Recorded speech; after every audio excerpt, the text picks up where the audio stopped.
Angel's Egg is a great anime film. It's a slow-paced journey through a grim 80s fantasy setting, following a little girl who clings desperately to an egg while collecting water and food. Along the way, she meets a man who wants to crack the egg for some vague reason. That's essentially the basic premise of the very loose story that's told in the movie. Most of the movie is just atmospheric shots of the environments that the man and the girl travel through. There are only 33 lines of dialogue spoken throughout the film's 71-minute runtime. This is what makes the movie great though. It's a film that just excels at taking advantage of visual storytelling and the emotional weight that visuals can carry. Every shot of the film is perfect.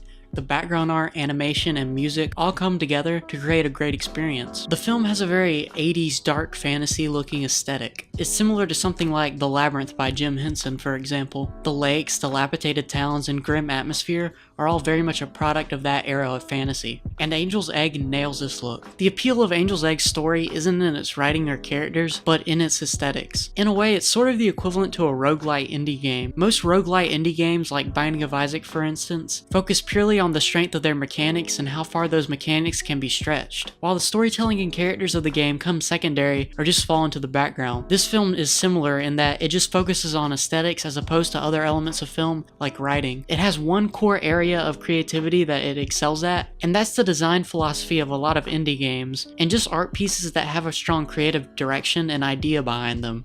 One of my favorite visual moments in the film is the moment where the main character is sitting beside the sleeping girl main character in a cave. It's just a simple shot that holds still for a while until the fire that's burning beside them goes out. The scene burns in my memory though because of how long it is, as well as the scene that comes after it, which is sort of the climax of the film, where the man breaks the little girl's egg. I don't necessarily think there's some deeper metaphorical meaning behind it, or behind a lot of the visuals presented in the movie. I think the language that the movie speaks is through its visuals, and describing a lot of the scenes really doesn't do them justice. The director of the film, Mamoru Oshii himself, has stated that he doesn't know what the film means, and this completely makes sense to me watching it. I feel like he doesn't need to know or explain what it means, because if he knew exactly what it meant, then he probably wouldn't have communicated it through a visual art medium. That's not to say that no thought went into the images presented. There's clearly religious imagery and religious meaning put into the story, particularly relating to the biblical story of Noah's Ark. But there really isn't a clear message to be taken away or anything like that.